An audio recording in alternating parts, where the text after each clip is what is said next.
The following podcast is brought to you by the Johners Podcasting Network, found exclusively at wrestlingwithjohners.com.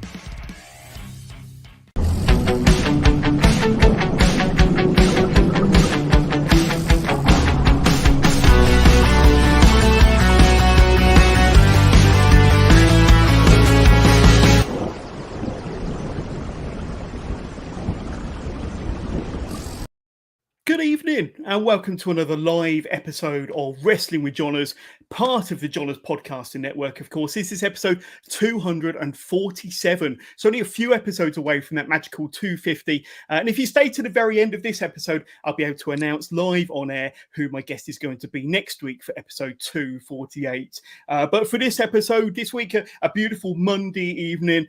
We should really be out in a pub garden, to be honest with you, but we're inside doing this for all the listeners and viewers at home, and I've got ring announcer extraordinaire Jake Pugh. Jake, great to have you on the show. How are you doing, my friend? Hello, John. I'm doing very good, thanks, mate. How are you? I'm doing excellent. And like I say, one thing I want to ask you is we've been chatting on and off over Facebook for the last year or so. And this is remarkably the first time that we've ever got to talk, the other side of a keyboard. So nice to finally be talking to you after all this time. Likewise, my friend. It's good to finally see you. Absolutely, absolutely. And the first thing I want to talk to you about is you're very, very busy. We're going to talk about a lot of the promotions that you usually work for, but you're here, there, and everywhere. What have you been up to recently? Say the last couple of weeks. What sort of shows have you been emceeing and ring announcing out there, my friend? It was just about. I think it was about 2-3 weeks ago. I had a last-minute booking with Pro Wrestling Ambush, right, down in Cambridge, and that was really good fun. And got to see a lot of top-class talent down there. Have to thank Mike Bird for the gig, actually, as he recommended me to the promoters. And I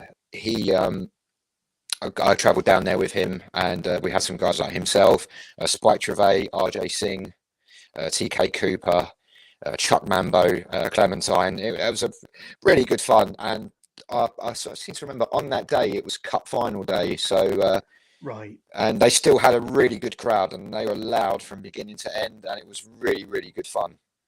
Yeah, absolutely, absolutely. And it sounds like a really not just a great crowd, but a great lineup as well. Had yourself there as well, but like I say, you are very busy. And in my research, I thought I'd take a bit of time and try to come up with a bit of a list of the promotions that you've worked for over the last year, couple of years, say.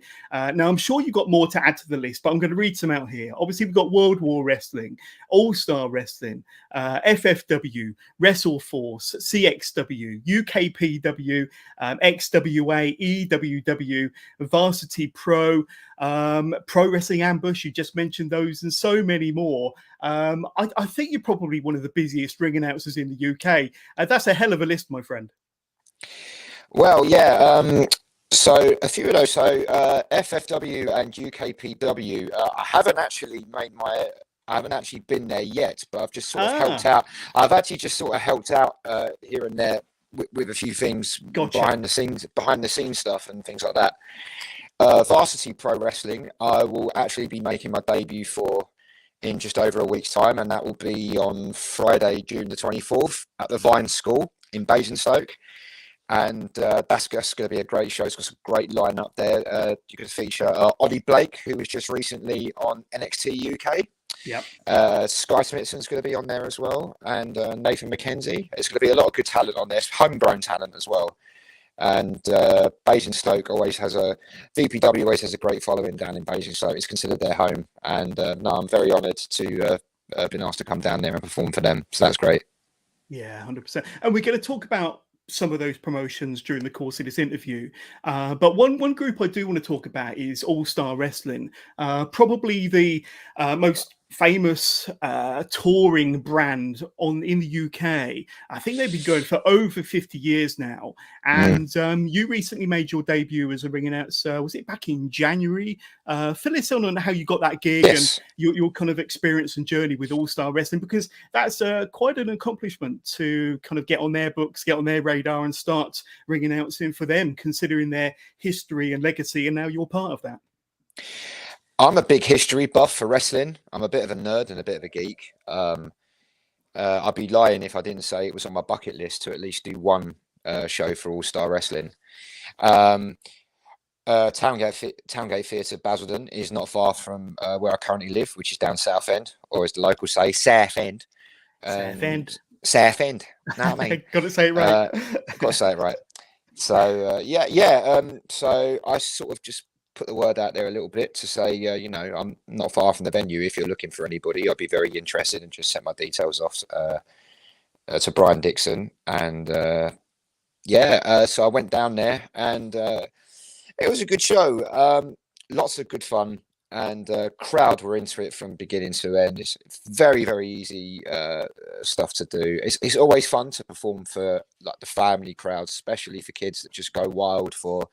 It kind of reminds me how I was a fan to begin with, just looking at all like the larger than life characters and things like that. And that was. And I remember coming away from that going, you know what? If I never do another, if that's my one and only show for All Star Wrestling, then I'm absolutely fine with that, because it was just it was a pleasure to do more than anything else, you know. And I was very, very happy with that. Have you worked for them since? Have you had many other shows? Is it a one and done, or are you looking to do more with them? I'd like to do more if the opportunity's there. Obviously, they have their regulars. It's kind of one of them jobs where it's sort of, you have this regular person. If this person's not available, hey, what about this person, or what about that person? So it's kind of goes in circles or cycles. But yeah, if the opportunity ever arose, I'd be more than happy to do it again. I've been doing some other stuff as well, but if All Star ever wanted me to come back, I'd be more than happy to. But to say that I did it anyway, that was always nice. Absolutely. And I'm sure now that you've got one under your belt and you're on their radar, I'm sure they'll be calling again in the future. But we had a little bit of a chat off air before we went live. And we spoke about how you first got into the business. Now, tell us a bit about that. How did you first kind of fall into wrestling? At what age? And kind of tell us the very beginnings of your journey in the wrestling business then. So it was 2008 when I was training. I was actually doing a bit of wrestling training down at a place called RQW House, near where I used to live in Dagenham, which was run by Len Davis. And at the same time, I used to go and help him. He used to provide the cameras and the entrance ways and stuff like that for shows such as WAW, IPW, and when FWA came around for the second time. Yeah. So I used to help out a bit here and there.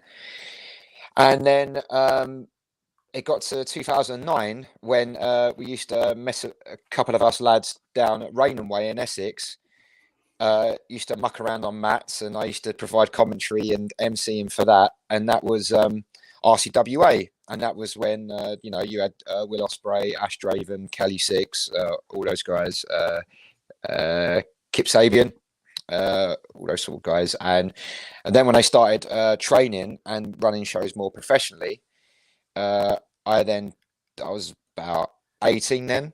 And I was just there to kind of help out and things like that. And I think their MC pulled out on them last minute or something like that. And they needed an MC. And then I don't know why I did it. I just said, I'll do it. And they said, have you got a suit? And I said, yeah. And I remember the suit being about 2 sizes too big for me. And and that was a Rainham Mayfair day. And ever since then, they said, you are MC.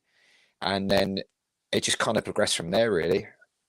Unbelievable. Did you ever, before that fateful day when you were wearing the suit 2 sizes too big, did you have any desire to, or any thoughts of ever wanting to be a ring announcer? Or was it just that spur of the moment, yeah, okay, I'll do it sort of thing?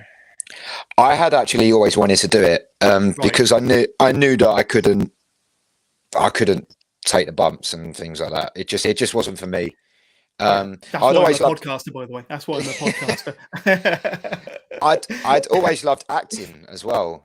So I studied acting when I was in college and things like that. And one thing that intrigued me when I used to watch wrestling as a kid was always the announcers. And so I I first watched wrestling on TV, and it was around about the New Generation era in 1994. So you had Bret Hart, Undertaker, Diesel, Shawn Michaels, all those guys. And to this day, I'll say Vince McMahon is my favorite commentator because, okay, he might not necessarily know all of the moves, but he knew what stories he wanted to tell, and he knew how to put the characters over and make them feel larger than life. And that always just stuck with me.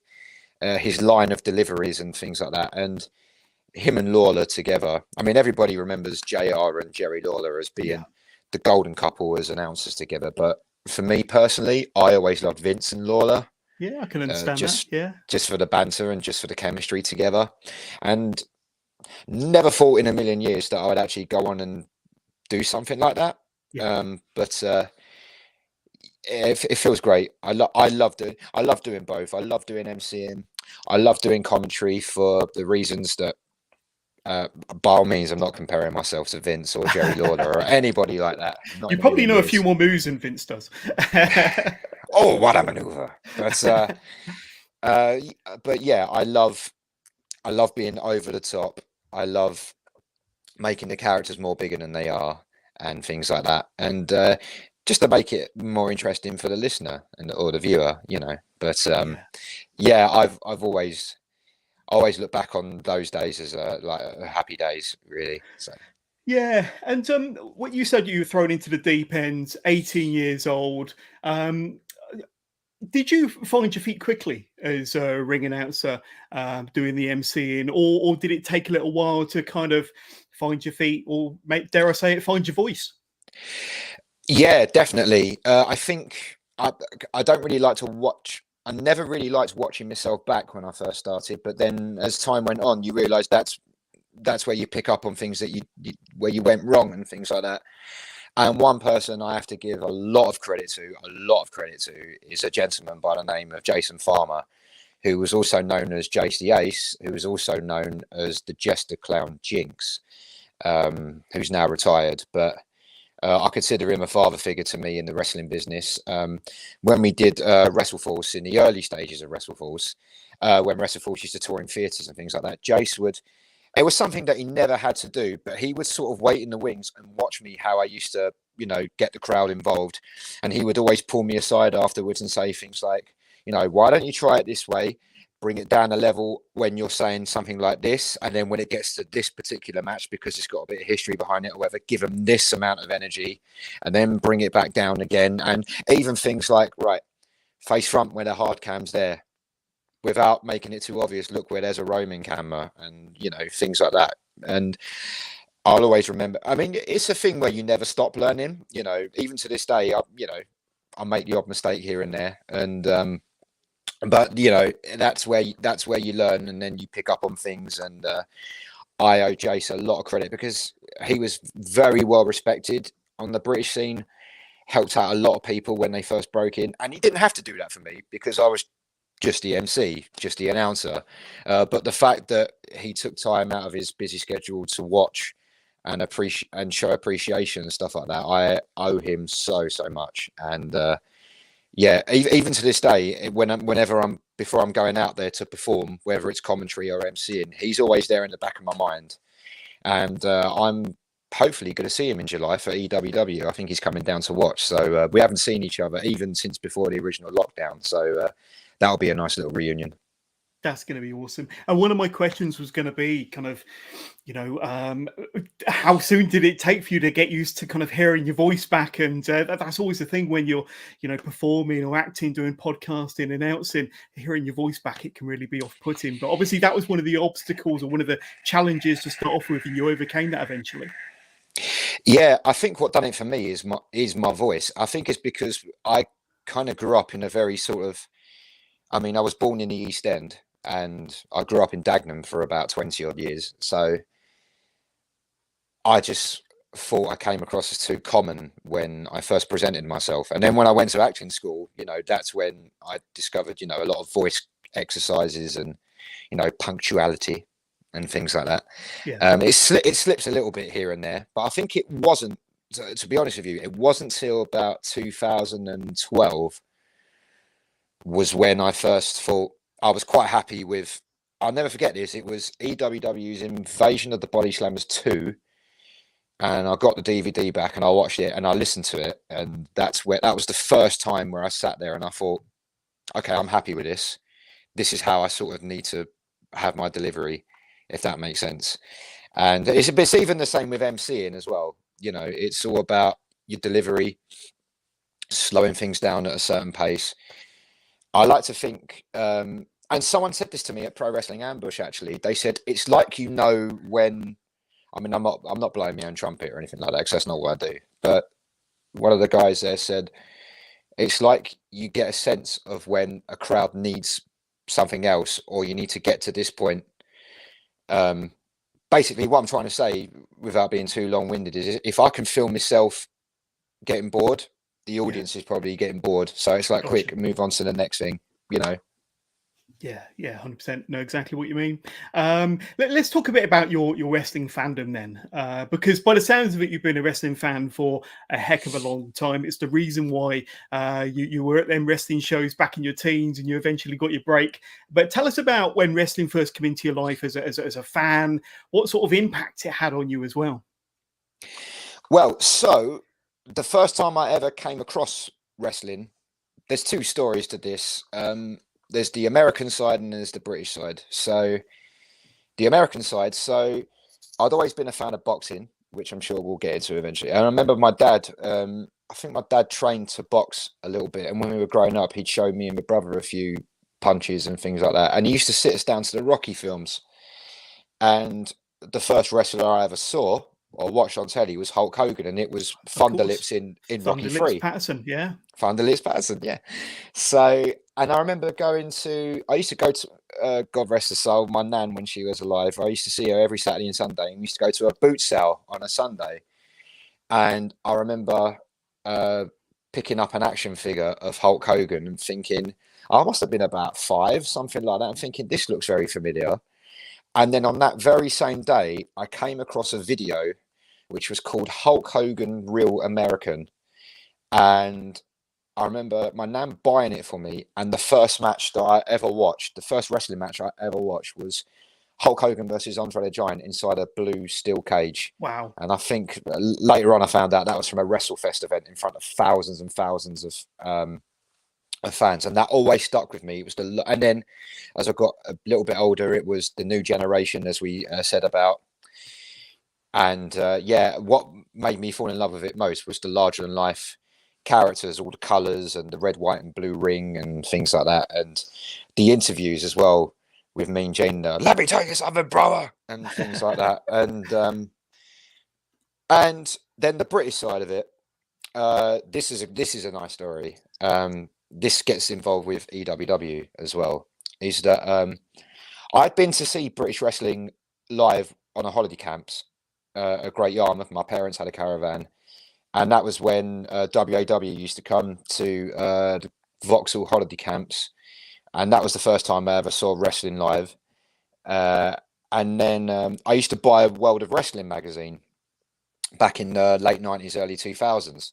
But to me, but there was no TV exposure. There was no social media or anything like that. So that holiday park wrestling show I saw live was just it's like a distant memory, really, when you look back on it at that age.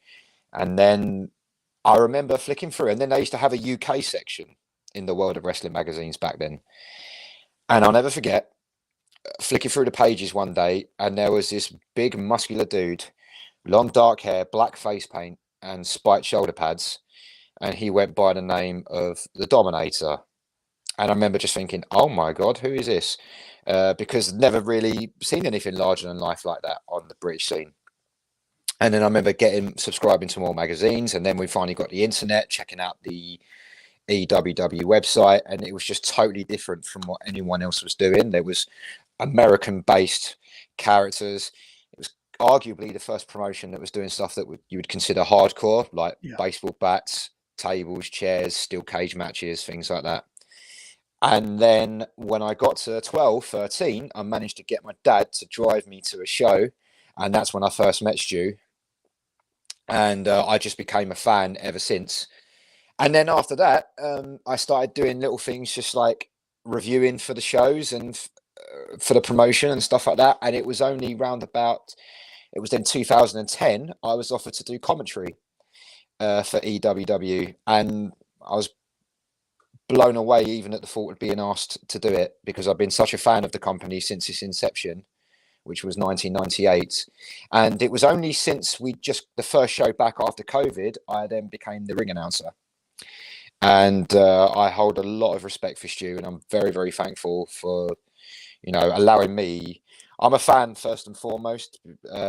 Before any work that I do, I'll always consider myself a fan of wrestling before being a worker, if I'm allowed to say that. Yeah, it's with all the history behind it now, especially as I believe next year is the 25th anniversary of EWW. And Stu's just announced his Dominator, he's just announced his comeback, which is going to be taking place on July 16th at the Summerfields Leisure Centre in Hastings. That's going to be a big honour for me to announce the return of the Dominator at EWW. So it feels like everything's kind of come full circle. It's cool. It's really cool. Absolutely. Yeah, absolutely. I've got a few questions that have come in already, so I'm going to read them out straight away. First of all, I think this is from Nick Arben.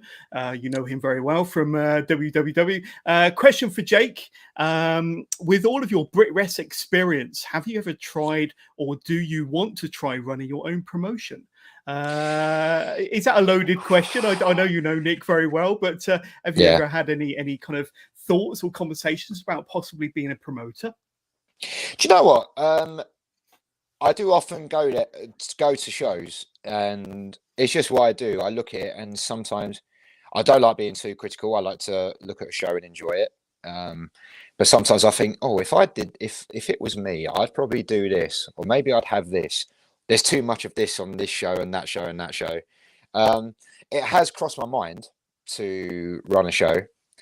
I wouldn't do it now, though. I would probably, if I did it, I mean, I'm 30 now. If I did it, I'd probably do it when I'm a little bit older, probably when I'm at least 40, because I don't want to be the young promoter, sort of. It's weird to explain, but maybe it's something I'd do one day, maybe as a one-off, maybe, who knows. But yeah, it would be pretty cool to do one day. But then I do see what it's like for a promoter on show day specifically. All the stress and hassle that they have. And I'm already going grey as it is. So maybe I don't want that responsibility. But never say never. Never say never, Nick, maybe. Never say never. We've had a few questions come in about commentating, and we'll get to those very soon. We'll get to the commentating questions, but stay tuned. Don't go anywhere. If you sent in those questions, stay with us, because we will get to them. But sticking with your wrestling fandom for a little bit, have you got any standout matches or standout moments as a fan that you always go to on a dreary grey Sunday afternoon? You want to put the network on or get a DVD. Is there a match or a moment that always kind of you have to go back to as a fan?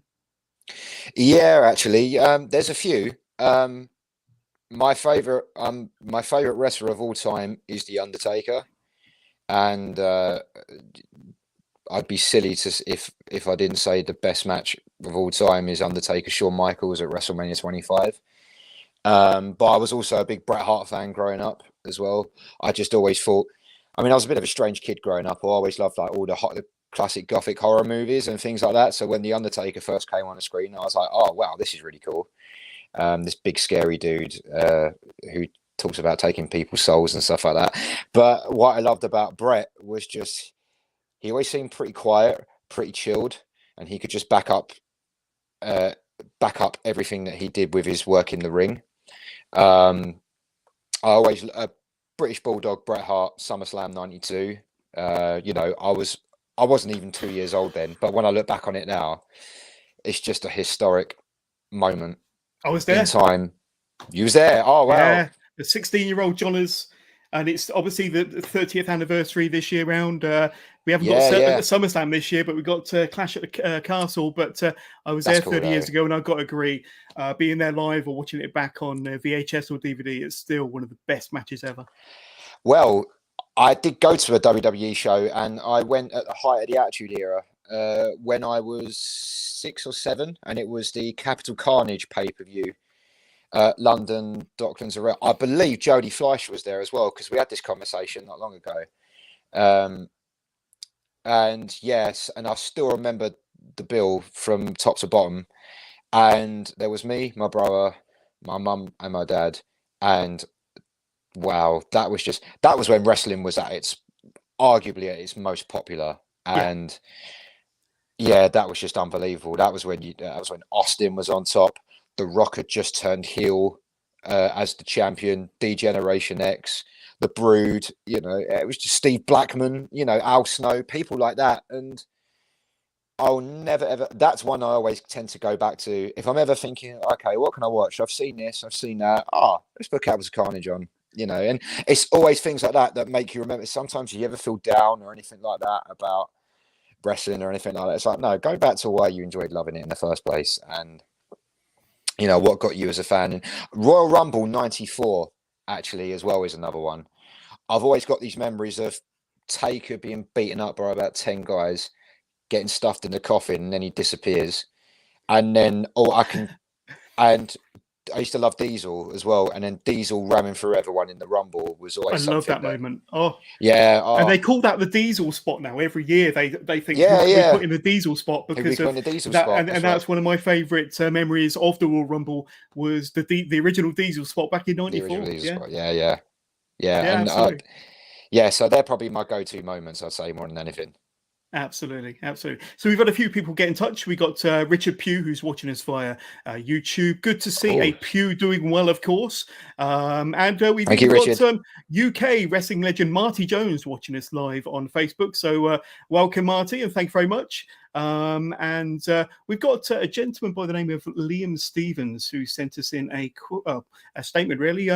Always know Jake from the RCW days got me coming back. So that's fantastic. Thank you very much for watching. Thank you, mate. Before we continue, we need to throw a quick sponsors plug to the ever popular and absolutely fantastic 1310 Apparel, who are the sponsors to the Wrestling with Johners podcast. And they're sponsored to the Johners Podcasting Network with over 50 podcasting and YouTube channels featuring the best content creators from all over the world. Go and check that out at wrestlingwithjohners.com or download the app via Google Play Store. And if you head over to 1310's store over on Wrestle Merch Central, you can see their fantastic range of apparel, including their hardcore range of shirts, t-shirts, hoodies, baseball caps, beanies, their lucha range, of course, and the more traditional 1310 and Four Corners apparel. And if you head over to their Wrestle Merch Central store, you can see the exclusive 1310 Heidi Katrina design, which is out and available now. And as a listener and a viewer to Wrestling with Johners, you can take advantage of our deal with 1310. Head over to the Wrestle Merch Central store, click on the 1310 link, have a look at all of their stuff. And at checkout, you can take advantage by getting yourself 10% off at checkout simply by using the discount code 1310WMC. Once again, go over to Wrestle Merch Central, find the 1310 page simply by going to 1310.merch.global. You'll find it quite easily and use the discount code 1310WMC to take advantage of our offer with 1310 now. But Jake, I've got to ask you, you are also involved in boxing MCing, which is something that I learned in my research. And you said that you have got a rich history with boxing, and I think your father got you into boxing.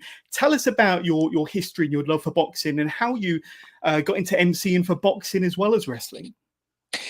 It's funny, really. Yeah, I think my dad he never had any fights professionally, but I know he used to train a little bit here and there. And then it was the Rocky movies that kind of got me into boxing as well. I think it was really silly thing to come out with, really, but I think it was the ring. I think because I associated the boxing ring and the wrestling ring kind of come hand in hand, really. And I used to sit down with my dad and my brother, and when boxing used to be on ITV years ago, and listening to all the trash talking, it was very wrestling-like, and I think that's what kind of got me intrigued to it.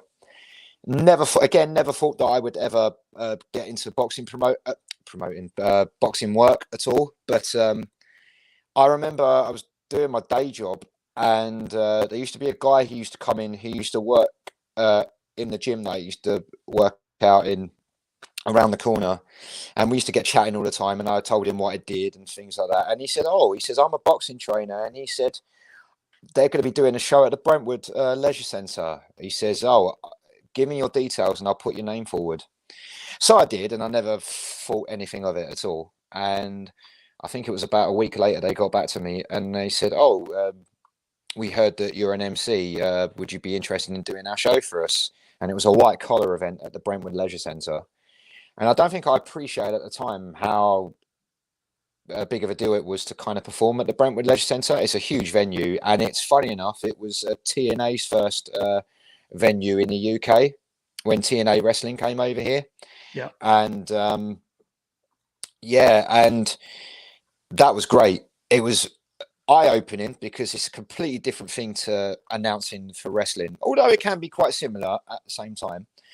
And so I didn't do another one of those for a while, and then it got to about 2 or 3 years later where I felt like I matured a little bit, and then I decided to give it another go, and then started working for a promotion based in Kent. And one of my ambitions was, whether it be wrestling or boxing, was to perform at York Hall in Bethnal Green, because I was always a fan of when FWA put on wrestling shows at York Hall, Bethnal Green, with the British Uprising shows in the early 2000s. And obviously Rev Pro have done fantastic stuff there and things like that. And I thought I would love to just do York Hall one day, just once, even if it was once.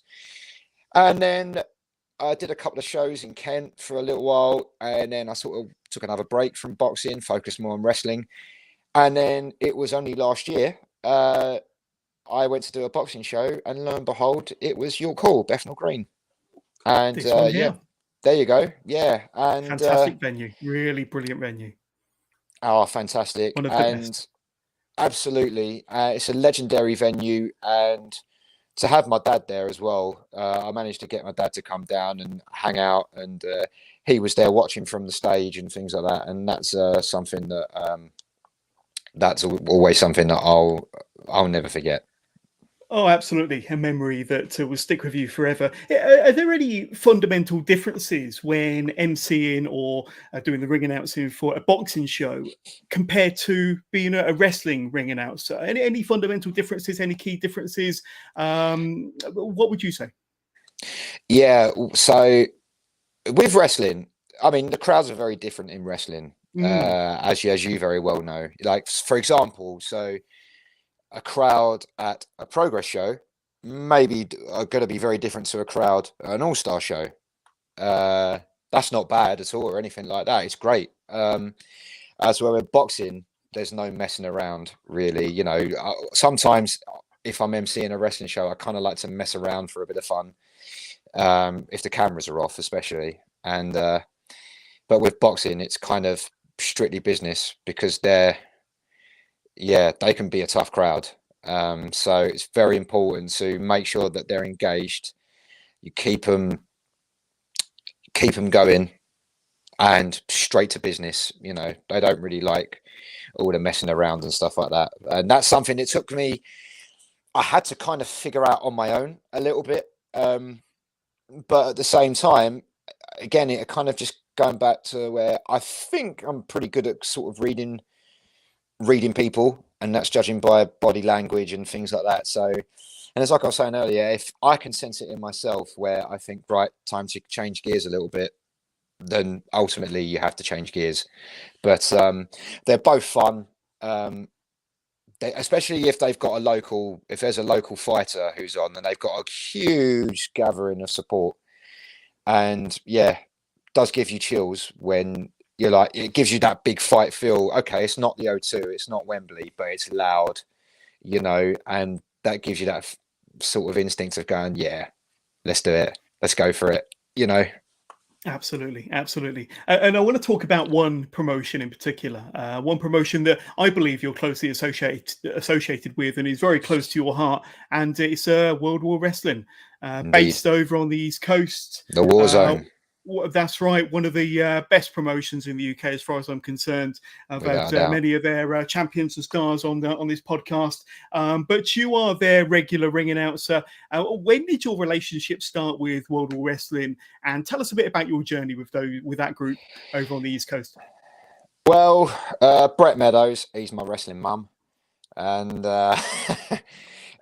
we met each other once, and it was one of the first jobs I ever did. And that was back when, as I said earlier, when I used to help out with Len Davis, and it was one WAW show when I was working as a cameraman, and I think he was working that show, and I just basically just said to him, "Oh, hello, I'm Jake Shazan." He was like, "Oh, all right, mate," and that was it. And he did a bit of work for EWW at the time, and he did a few for. There he is. There he is. Old Craftsman. And yeah, he was telling me about putting World War Wrestling together and things like that. And I remember he wasn't happy with how certain promotions were running and things like that. And he decided to wage war on the world of wrestling. No pun intended. And I just loved the vision that he had in mind for it. And one thing I'm a big fan of more than anything is the glitz and the glamour and the spectacle, the production. And that's one thing that World War Wrestling craves on, is having the best production values.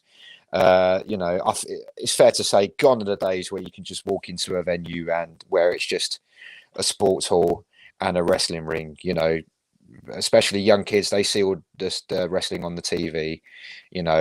There's nothing better than seeing them come into a venue and, you've got the lights, you've got the smoke, you've got the big screens and things like that. And one thing I love about being at World War Wrestling as well is just how the promotion has grown. When we started off at the venue in Gillingham at the Woodlands Arts Centre, it's a lovely venue, with all the curtains blacked out. It looks like a studio, like the NWA Power tapings.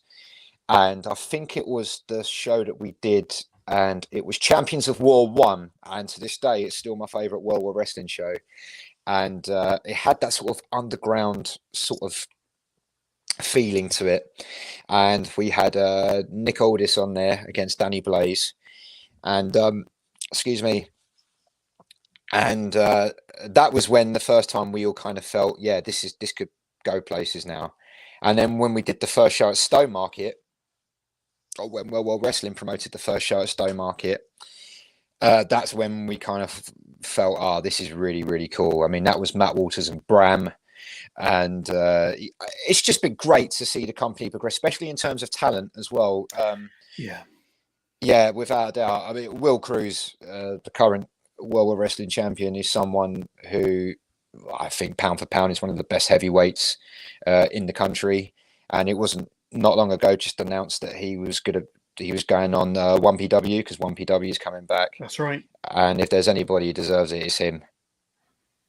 Yeah, and I was going to be talking about some of the breakout stars. The World War Wrestling has been fundamental in kind of launching their careers and giving them a platform and putting them in the spotlight. And you mentioned Will, and there's also Sky Smithson, Mercedes Blaze, Charlie Winston, Xander, the Rebellion, and like I say, World War Wrestling. Although these independent wrestlers have been performing and making a name in other promotions, I think World War Wrestling was the catalyst for a lot of these talents to really have that platform and have that opportunity, and it kind of gave them their big start in their career. What would you say?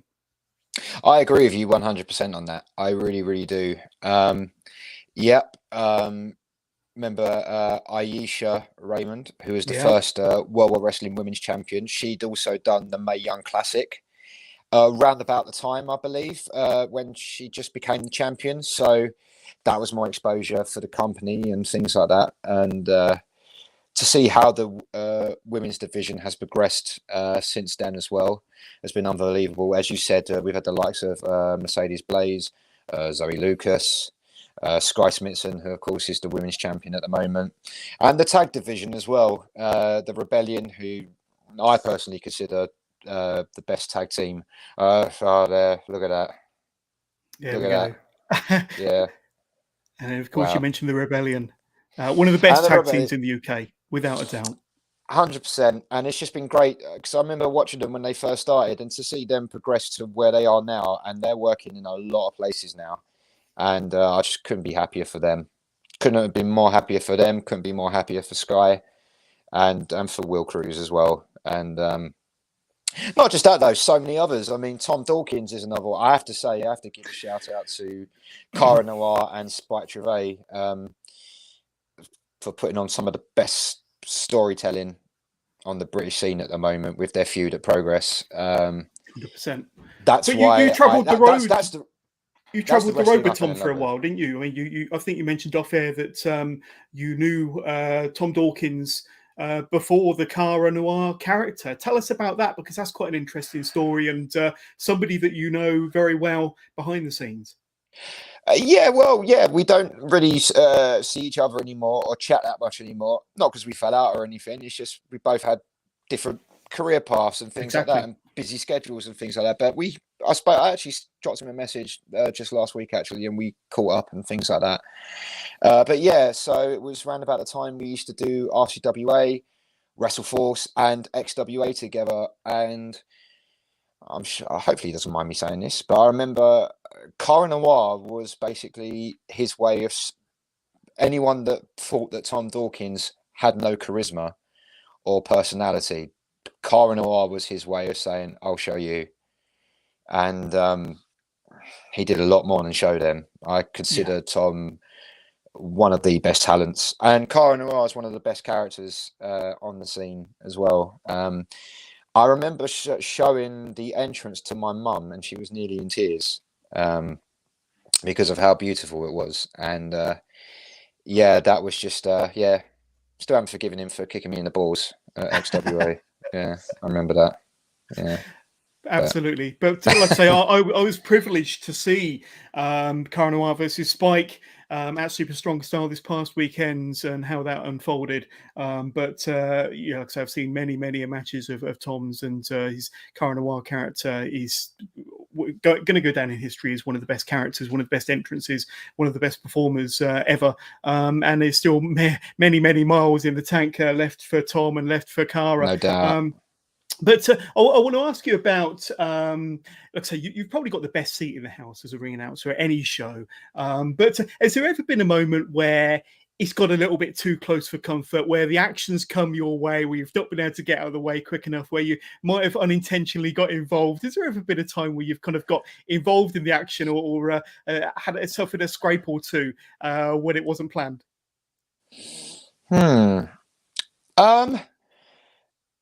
No, not particularly.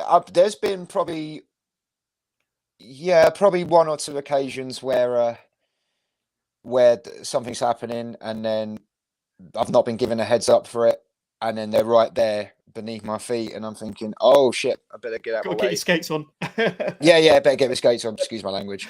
Yeah, it's I'm trying to remember if there was one specifically. No, not really. I think I do try to tend to keep out of the way as much as possible, because the last thing I want to do is, have my bumbling body blow in a spot or anything like that. But yeah, I'll always tend to ask anybody beforehand if there's anything that if there's anything I need to be out of the way for, Yeah. or Or if they plan to use you in a spot. or if they plan to, God knows why they would want to. But if they did, you'd have to ask Danny Blaze about things like that, because he likes to spit water in my face and give me the odd shut up here and there. Or Sky's whipping me in the face with a jacket, But. Let's talk a bit about your commentary now, then, because we had a couple of questions that have come in already. So, obviously, emceeing for boxing, ring announcing for wrestling, various roles in the business, but to commentating as well. How soon into the business were you before you kind of sat behind the desk and started commentating? What was your first kind of experience? Was it another kind of, we got a gap, can you fill it sort of thing? How did you fill that void or jump into that role? Well, it was pretty much off the bat, really, when going back to EWW, when I used to, because obviously I was a fan, and then I would go out my way to review the shows for their websites professionally, or at least I thought it was professional. And Stu and Tanya were very appreciative of that. And their main commentator is Ricky Slatter, who'd done commentary for Fight Nation recently as well. And I have to say, Ricky does not get enough credit as he should. He is, in my opinion, the best commentator in the country. Ollie, I think Ollie is absolutely fantastic as well. 100%.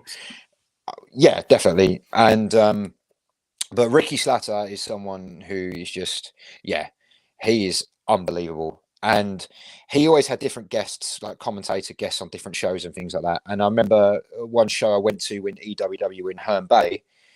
I was there to sit there and watch the show, and then I got called backstage. And then Stu and Tan said to me, "You're going to be on commentary with Ricky tonight." And I was mesmerized by it all. And Ricky kind of led me into it, and I just sort of, I just sort of blubbered my way through it. But again, going back to earlier, it wasn't until sort of 2012 was when I was really kind of proud of my work. And yeah, if there's anybody, if someone said to me, pick someone who you want to commentate with right here, right now, Ricky would be the first. I've never worked with Ollie. Ollie is someone I'd really love to work with. Dave Bradshaw is another one. Dave is someone who I knew from the FWA and IPW days. He's someone who I'd love to work with one day. I think he's a fantastic commentator. I'm doing commentary again for EWE on Sunday, June the 26th.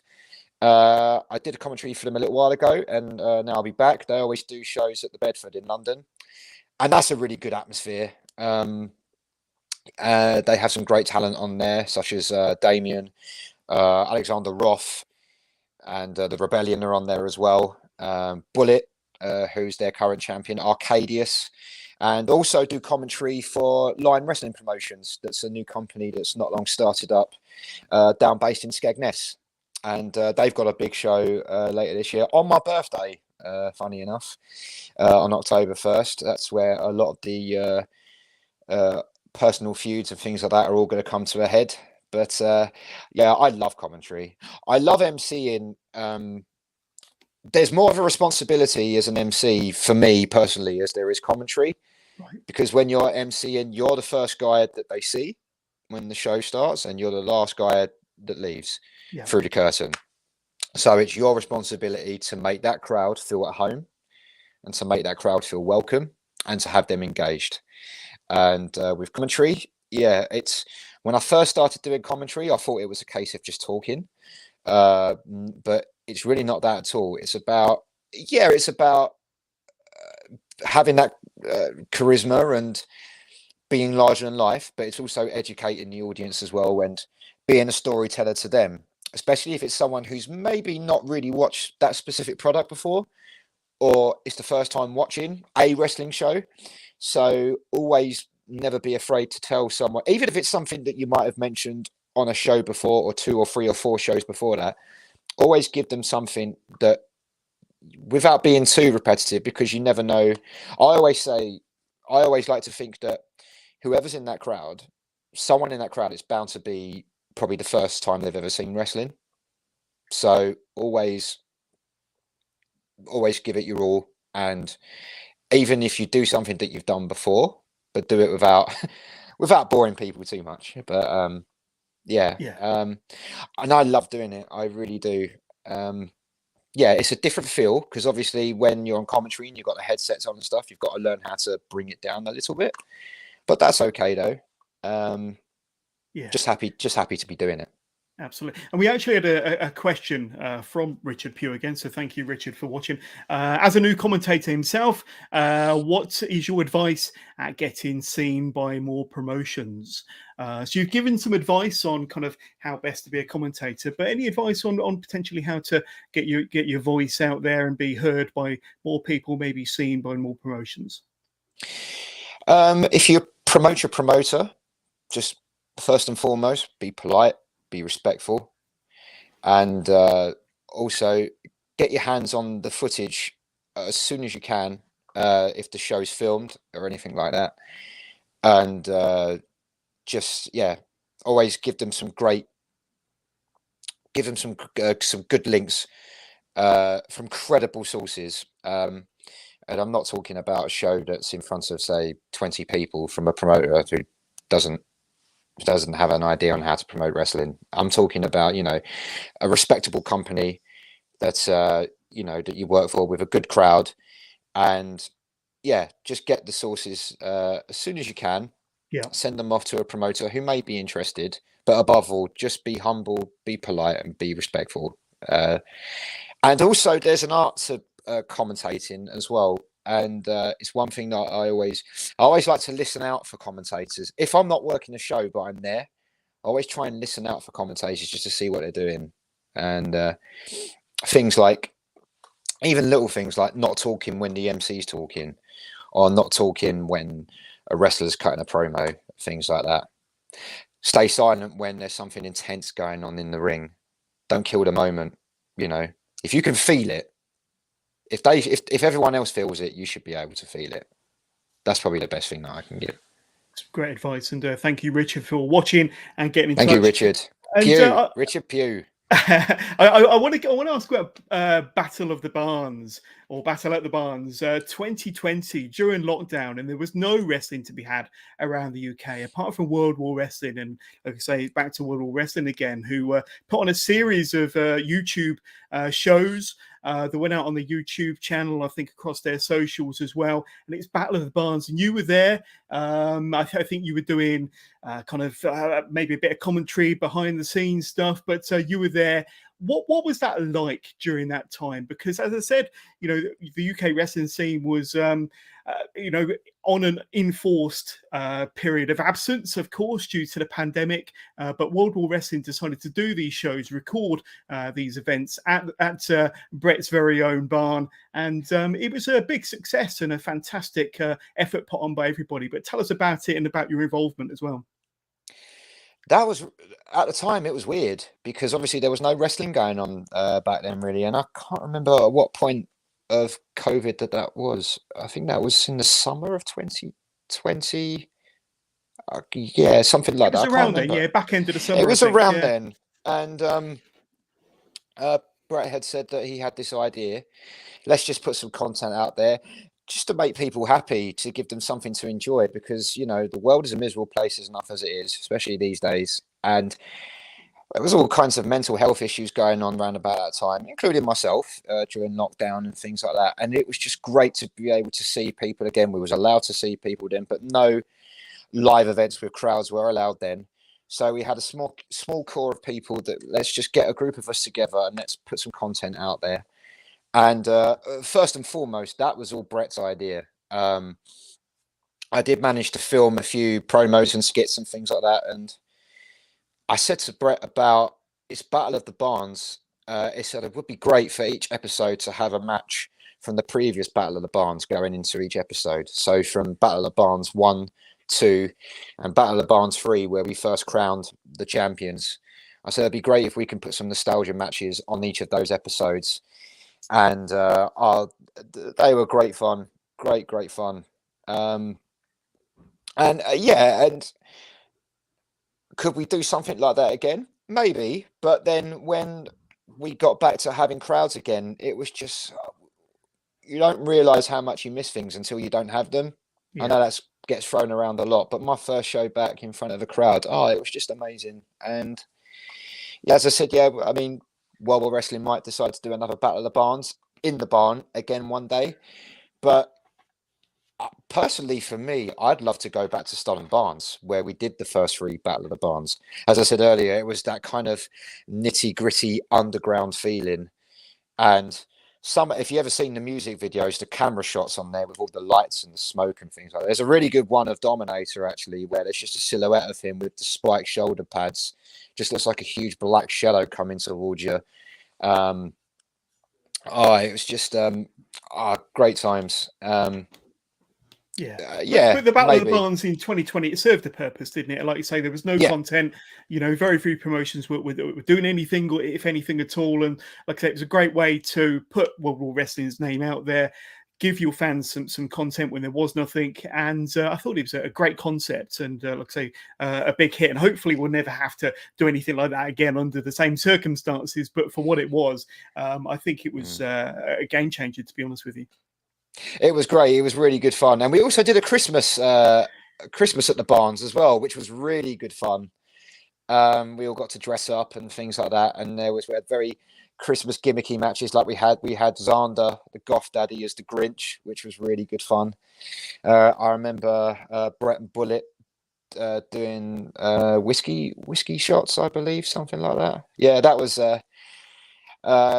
really, really good fun. And people coming out of wrapping paper and things like that. It was that was really good fun. And all of that is available on World War Wrestling's YouTube channel. So I Indeed. highly recommend go and check that out. Or like I say, it's nearly a couple of years since you did that now, but some fantastic matches, some of the best talent on the UK scene. And it was all done before no audience, essentially. So very, very unique, but well worth watching. Check that out on World War Wrestling's YouTube channel. But before we go, I've got to ask you about some of your proudest moments in your wrestling career, in your history in the business, starting 13, 14 years ago as an 18-year-old kid. Tell us about some of your proudest moments that you kind of will live with you, through to the very end, and that you're very proud of today. Yeah, there's a few. One of my favourite moments was I had the honour of introducing one of my heroes, which is the late great Big Van Vader, for when he came over to England for XWA in the summer of 2016. Vader was not in good condition at all. But in saying that, though, it was just an honour to stand there, watch him walk the ramp, and to introduce the man they call Vader. That was really cool. Commentating the steel cage match in EWW between Dominator and Philip Bateman, because those two had kind of been with the company from the very beginning, and there had been a story that had been built to those two to finally clash inside a steel cage. The match is on YouTube, on the EWW YouTube channel, and on their on-demand service as well. And that was great, and I have so much respect for both men. And also doing Stowmarket Slam 1 for World War Wrestling, because I said about Battle at the Barns was where we kind of first felt that the company was progressing, but then when we went to Stowmarket for the first time, that was when we kind of felt like we hit the nail on the head. And it was a great main event between Bram, who's doing great stuff at NWA at the moment, and Matt Walters, who I consider a really underrated talent on the British scene. Boxing at York Hall, Bethnal Green. That's an absolute highlight.